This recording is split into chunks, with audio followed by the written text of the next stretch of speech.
Recorded live right here in Little Rock, Arkansas. It's time again for Larry's Rants, Raves, and Reviews. And now here's Larry. Hey, folks, we're back with Richard Summers all the way from Israel. And, Richard, it was a pleasure talking to you last episode. And Richard is actually only here in the States for a few days, and somehow we were just lucky enough to get him to come in and record with us. And then he's going on to Texas and doing some dates down there and things.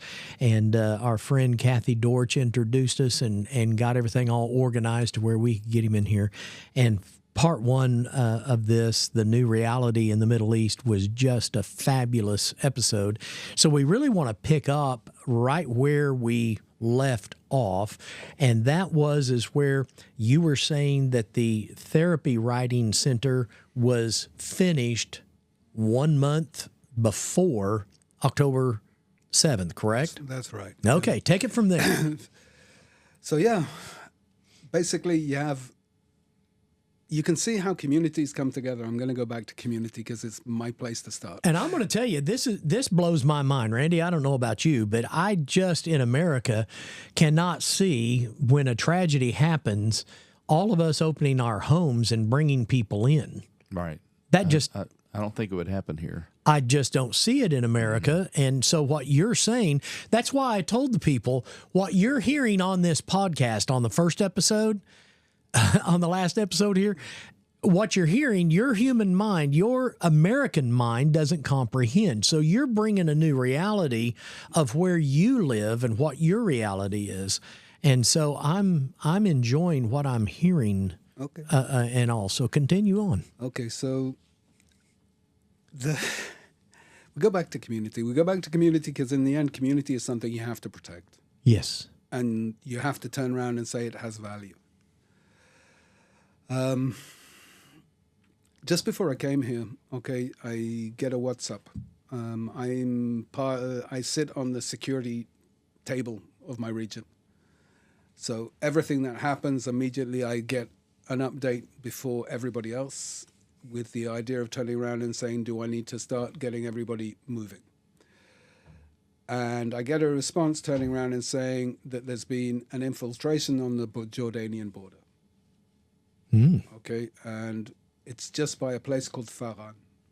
Now, Faran is about 30 kilometers or 10 miles from my closest community. Okay. Okay. So the first thing is that the army, there's a single battalion that's patrolling 200 kilometers. Okay. So the first thing is to see whether or not the army actually is within distance, and the army isn't in distance. So the second thing is to turn around to my communities and say, okay, we have a regional emergency response team that basically is just a group of people who turn around and say, I'm willing to leave the safety of my gated community, take my gun, put on my vest, and we'll run to where it's going, which is fairly counterintuitive, okay? Now, I'm pleased to say that this thing finished with just finding a drone with 50 guns that are being transferred over the border, only that 50 guns would probably get to 50 hands if we didn't get there in time. Okay. So when we talk about my community or my border has no fence, okay, my border has no fence has very, very serious meanings here. Okay, a fence is about stopping things, is about slowing down things, and one of the problems we have is none of that ability to put brakes. And I think that there are two things that I've learned over the last year. I think the first thing is the remarkable resilience that we have. Okay, now that resilience isn't just it's about that idea of turning around and saying that I have no problems risking myself for my community. I understand that the individual is only as important as his community, and therefore I'm willing to take risks that don't seem logical at first. And you know what? I'm going to go back to the Bible. I'm going to go back to to the taking the bones. Okay. Okay. And to Shlach. And I'm going to go there because in the end, if I turn around and say that my history and my future are interlinked with my present, then what I'm actually trying to say is that I need to make sure that at any given time that I'm protecting all three of those elements. All right. And what does that mean? It sounds a little bit way out there. But what it really means is that I'm always thinking about, if I'm the strong person in the community, how I'm always going to be protecting the weaker member of the community. And if I'm and how am I going to make sure that that community remembers what he's learned in the past, okay? So that when we do our training, okay, we're going to bring people who've been living in the region for 50 years and may not be able to run in the dunes anymore, but they know where every single vadi is, every single dry riverbed is. Okay. Okay, and if they know where every dry riverbed is, and then they know how these people are going to be coming in, and which means that we know how to prevent them from attacking us, and that's a huge thing. All right, we share our knowledge, okay, and we share our understanding, and then not only do we do that on a military level, but we also do it in everything else we do. All right, and now I'm going to take you on a really weird place. Okay, and I'm going to talk about why is it that people like me choose to leave big cities and go and live in rural areas. All right, and the reason we do it is because what we've realized is that we have much more than just a matter of looking for our quality of life. That we actually want to make a difference to the world. Okay, and we're living in a world that its resources are becoming more and more precious. Okay. And I'm a farmer. Okay. And what do farmers do? Farmers grow things. Mm-hmm. And yet I'm living in a desert, but I'm growing 65% of Israel's salad crop. Okay. Okay. You think about it. I'm living in a place with no water, and I'm growing tomatoes and cucumbers and lettuces. I'm growing dates. I'm growing onions. You know, it's like, and I'm feeding the country. But I'm not just doing that.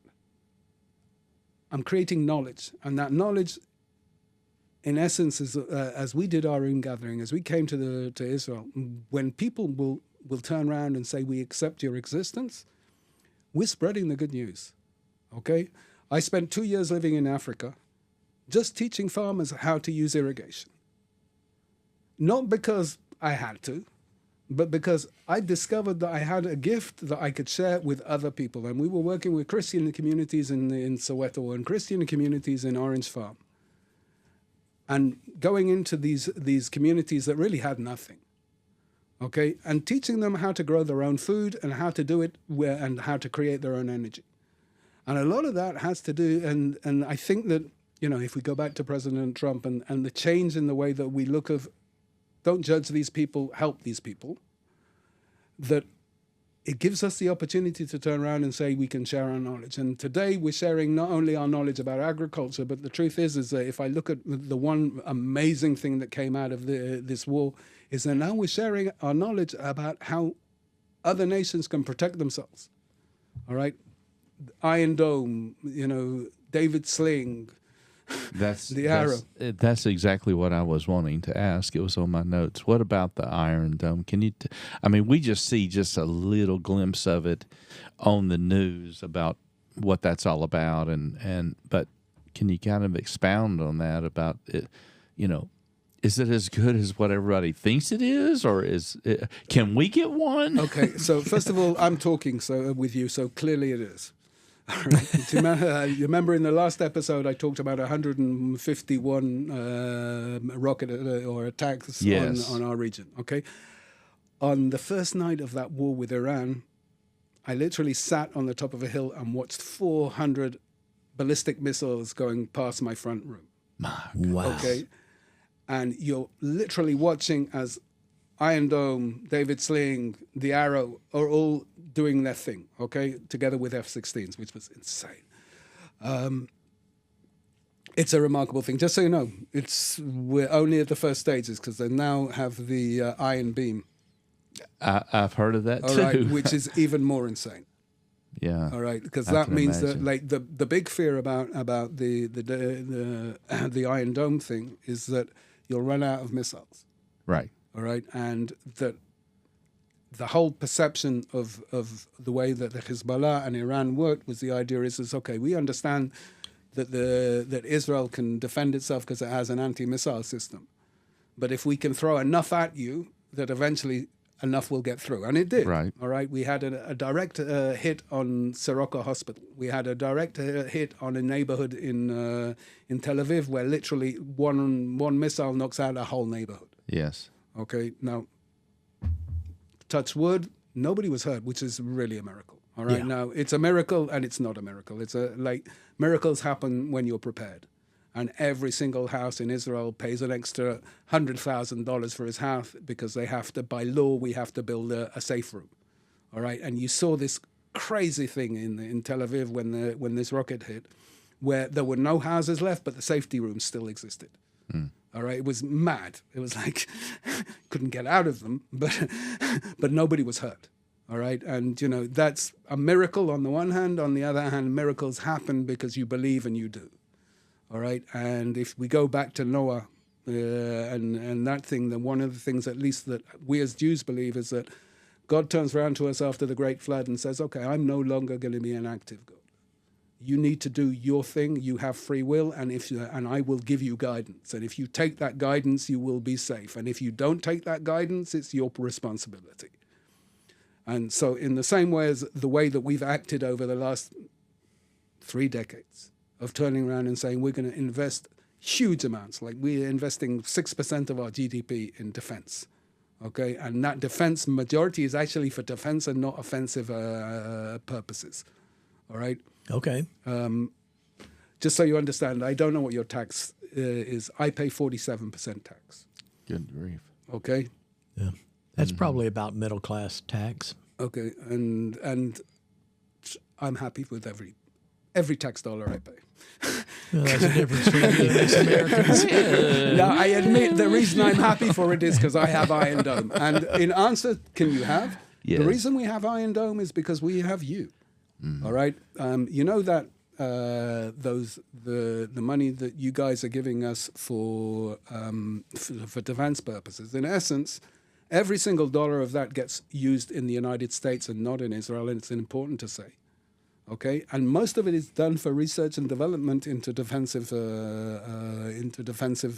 processes. Right. So we're bringing our R&D, and then we're using American know-how to expand it, and then we come out with the most ridiculous things. See, Enrico alluded to that in one of his episodes, and I did not know that until he actually said that. No, just so you know, in terms of Yeah. the defense support for Israel, it's the best investment you can make. Yeah. So Iron Beam is the next step. It's Right. more like it starts getting more like No, it really is Star Star Wars and Star Trek stuff. Yeah, you yeah, know, yeah. It's a- because you're just it's laser. It's laser lasers. destruction. Yeah. Laser destruction. Absolutely. Ronald Reagan's dream. Yeah. Remember him? Yeah. Remember Oh, that? yeah. Yeah. We liked Ronald. Oh, I Oh love him. yeah. I love that man. But that's so. I told my parents if he wants to adopt me, I'm out of here. They really appreciated that. You're lucky you still had a home. If my kids turn around and said, "I'm going to live somewhere else," I tell you, oh, there's the door. I have 3 kids who are a year and a half apart. But we're only talking Ronald Reagan, okay? So Can I ask you one question? Sure. I know we're getting close on time. We got a few more minutes, but what about the Gaza Strip? Where are we at on that, or what's your prediction, or what's going to happen to that? I mean, it's a mess now, isn't it? Okay, I think there are 2 problems. I think that there are 2 problems and one good thing that's happening. One good thing that's happening is the what's it called? The Board of Peace. Okay, and the reason it's good is because the UN is no longer able to operate. It doesn't work. Right. Okay, and that, at least the way I see the Board for Peace changed the game. It turned around and say, pay $1 billion in, tell us what actions you want to take, All right. If all of the people who've paid in their $1 billion agree, then we will take action. All right. As opposed to we'll have a group of bureaucrats who'll look at the problem and try and figure out a solution. There are two problems. That problem with the bureaucratic thing is that bureaucracies have a habit of trying to keep themselves alive, whatever happens. And so even when they become irrelevant, they keep on using your money. At least if I understand the Board for Peace correctly, it's not that way. It's turning around and saying, we're going to look at a problem and we're going to solve it. And then when that problem's over, that's it, all right? And we'll look at the next problem and decide if we want to solve it. Now, who do we have to thank for that? That would be Donald. Oh, okay. Or President Trump, sorry. President Trump, that's okay. We're on first-term basis around here. And so I think that, that's the good thing. Yeah. Okay. That came from a businessman's heart. No, for certain. Because the UN has been a clown show for years that has done nothing but suck our tax dollars out and just dispersed it out to the world and then money laundered half of it back to our people. Right. I'll wait for another show on that, but that's kind of the way my feelings are. So that's the hope. Okay. The problematic side is that we're kind of stuck at an impasse. Okay. What's the impasse? That we have 50% of the strip at the moment under Israeli control that you can start building. Okay. Okay. And then you have 50% that on that ceasefire line where Hamas is controlling. Now it's not a danger. All right, it's not an existential threat on Israel, and it's something that we can do what we're doing in Lebanon at the moment. That every time somebody lifts their head, we can take them out. But it means you can't rebuild. All right, nobody's going to invest their money while Hamas is there because they understand exactly what the reality is. Is every time Hamas decide to put a rocket in their front garden, Israel will take out that building. Yes. All right, and as an Israeli, I am telling you now, I won't apologize for taking out the building either. I've given up apologizing. Okay, that's great. I'm happy to hear that. We're not going to apologize for our existence, and we promise if you let us be in peace, we will make the world a better place. Are they out? Hamas are they out or are they still there? No, he said that they have 50% control. Is that what you're saying? Yeah, basically. Hamas, I didn't think that. Did you, Randy? No. Hamas can only be taken out, all right, completely, if somebody can fill in the vacuum. So on 50% of the Gaza Strip, Israel's filled the vacuum. All right. Qatar and at the moment, the Board for Peace is trying to put together a international force that will police that area, but they're not going to go in. You're not going to see Qatar or Turkey or anybody else go in and disarm Hamas. Why would they want to? And I get it. All right, they want to see an area that the Hamas has already given up its weapons, and then they can go in and police it. Very rarely do you fight other people's wars. Okay, and especially not Qatar and Turkey fighting against the Hamas that for decades they've been funding. Yes. Okay, and I'm not saying that they don't understand that the reality changed, and I'm 100% certain that President Trump has made it very, very clear that the reality has changed, and that's why 250 hostages returned. But you're stuck in this place where you can see how I can see half of of Gaza being rebuilt. I don't see how the people can stand up against Hamas because we saw what's going on in Iran now. All right, I know it's bizarre that I'm doing a jump to Iran, but 30,000 people killed in 2 days. Mm-hmm. Okay, we're accused of genocide. Okay, how Islamists treat their own populations makes us look like really nice people who just want to pet our neighbors. All right. Yeah.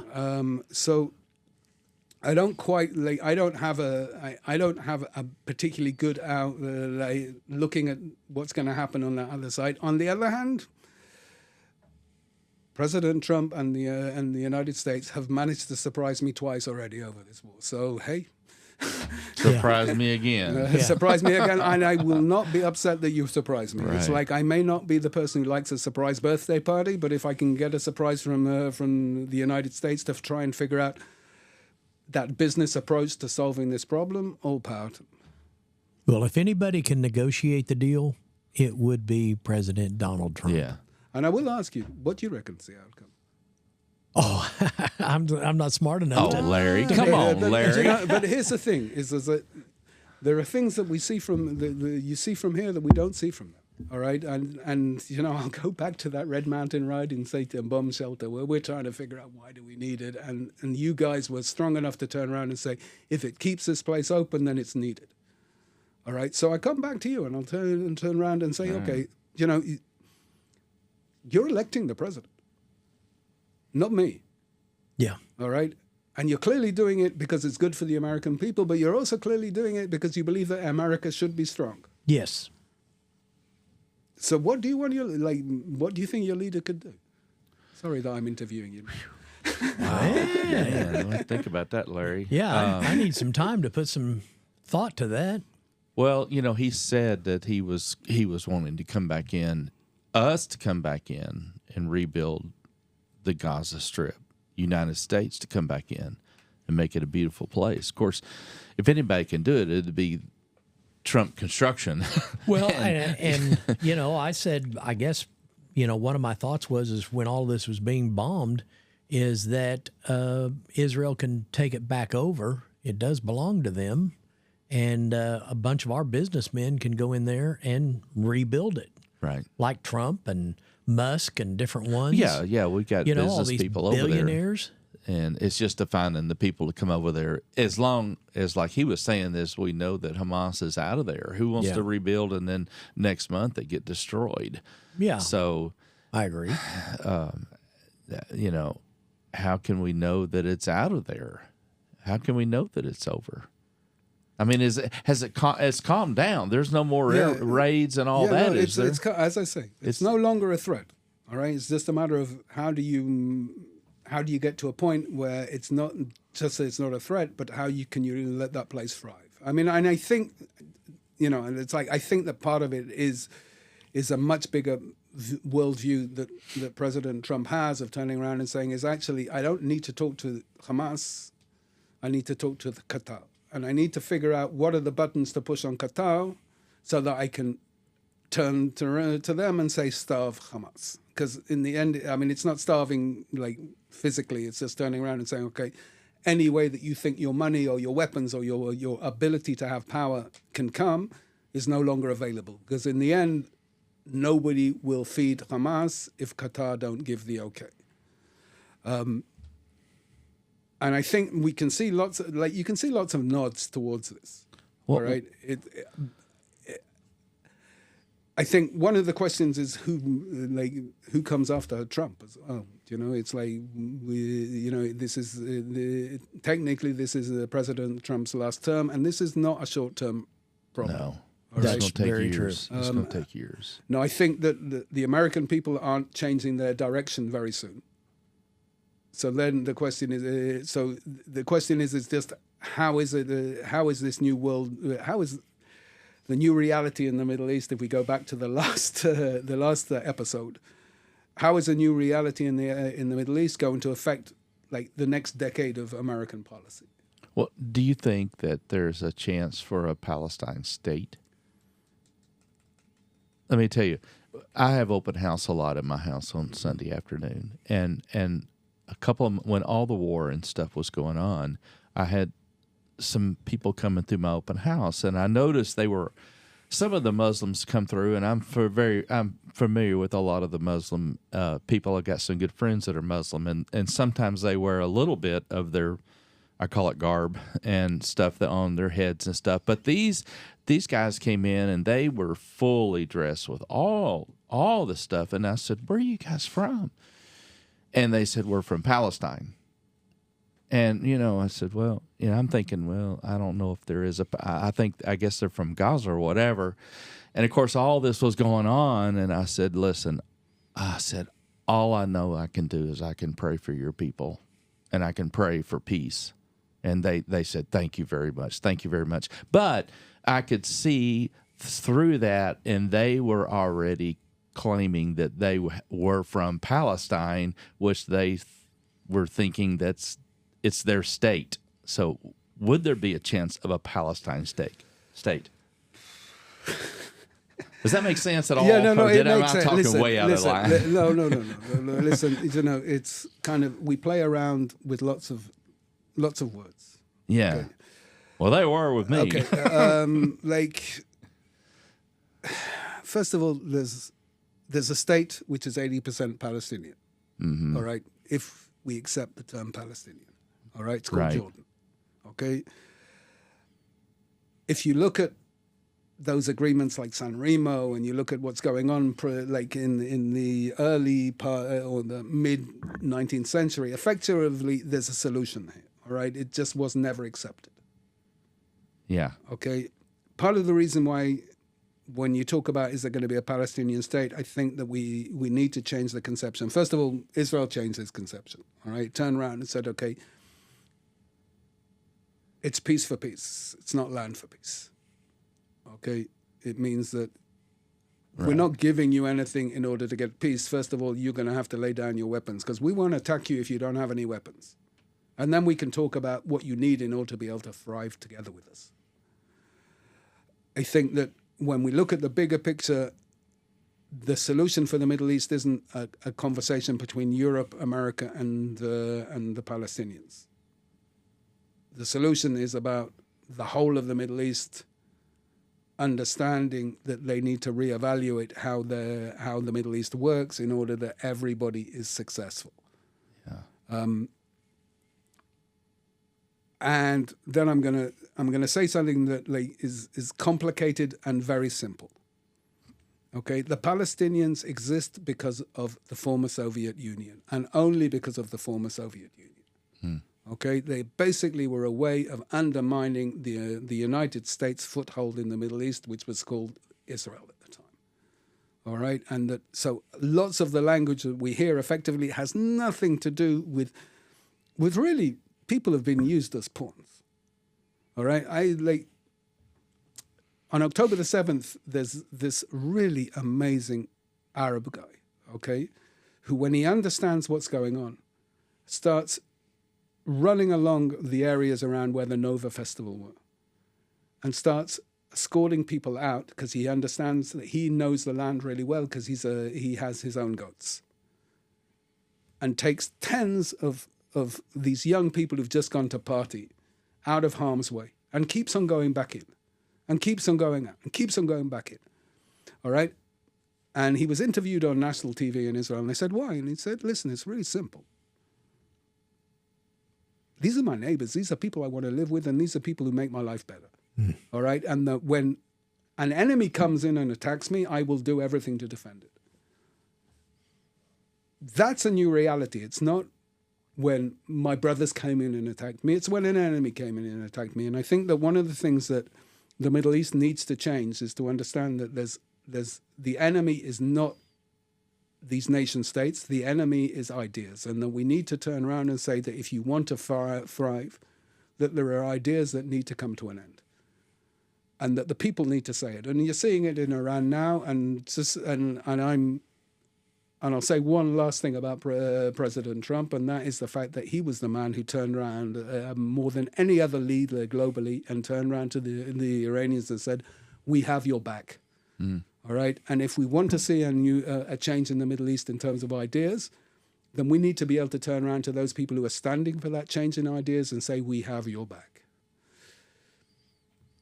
Wow. Well, and I'd like to say that America voted Donald Trump in to help Israel and other countries, but we didn't.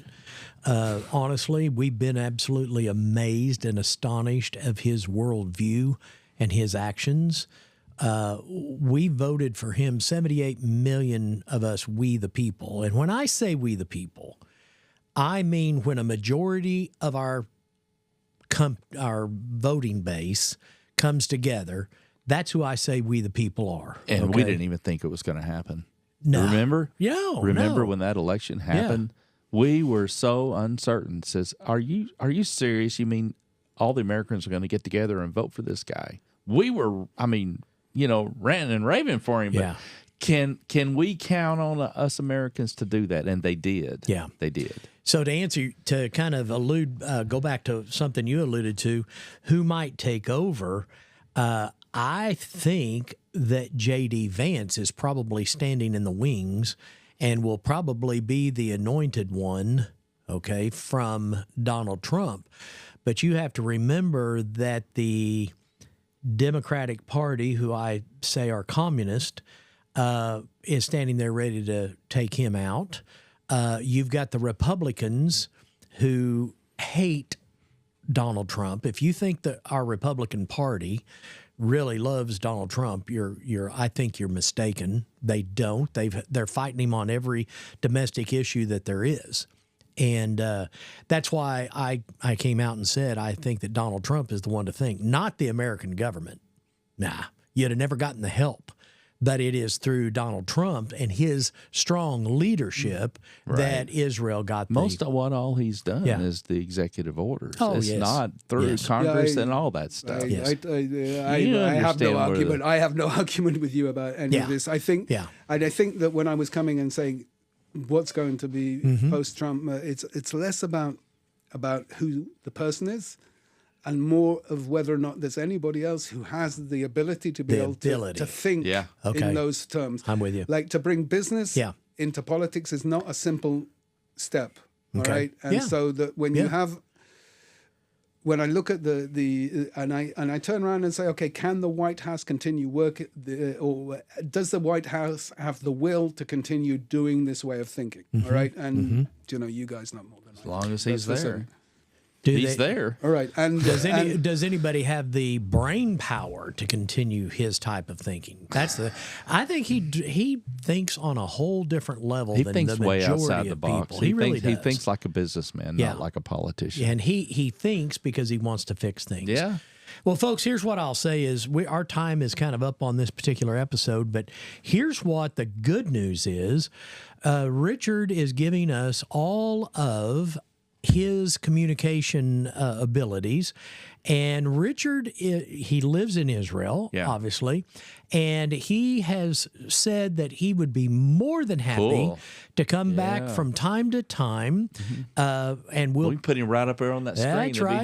Be just like you're here. We'll bring him. We can have Kathy we can have Kathy right there, and Kathy. we can all talk to you. Right, one big just happy live. family. But only if I get one of those cool T-shirts. Just so happens, here is a gift from us. Larry's Rants, Raves, and Reviews. Please go back to Israel and wear that. Wear that. Explain what that is. People's going to look at him going, what is that shirt about? So we are now international with this podcast, and folks, this has been a wonderful 2 podcasts with Richard. You will see and hear from him again. We'll bring him in remote from Israel, and anytime you're going to be back in the States, let us know. Yes. We will get you on the schedule. We'll put you on. And not only do we want to be able to contact you when we have a question, but if something really cool is kind of going on that you say, hey, these guys back in Little Rock ought to know about and put on the air. Because here's what I'll say, Richard. We do not trust our news media. Okay? No. It is just an extension of the Communist Party that's trying to take over our country, and it's full of lies. If you watch all of the media that is out there, what we call legacy media, all they're going to do is pervert your mind. So that's why we do this podcast. People that really want to know the truth, they want to hear from people that are in the know, such as you. Then if you have anything that is going on over there that you say, hey, I bet you that legacy media is not letting the American people know this, you just give us a text or an email, and we'll get in here to the studio. We'll put you in here on a remote, and we'd love to have you back. So we open up our invitation for you to be on here as often as you'd like, okay? Thank you so much. Thank you for being here today. Folks, it's been wonderful that Richard could take his time away from his busy schedule. He is getting out of here and heading on to Houston, San Antonio, different places, and he's got a very, very busy schedule. But what we'd love for you to do is let your family and friends know about this show. Be sure and let them know that we're talking the truth. We're not legacy media. We're not sitting here lying. We're not one-sided. Well, folks, but we will tell you the truth. We've got guts enough to say it if you've got guts enough to hear it. So I hope that you will have a wonderful day.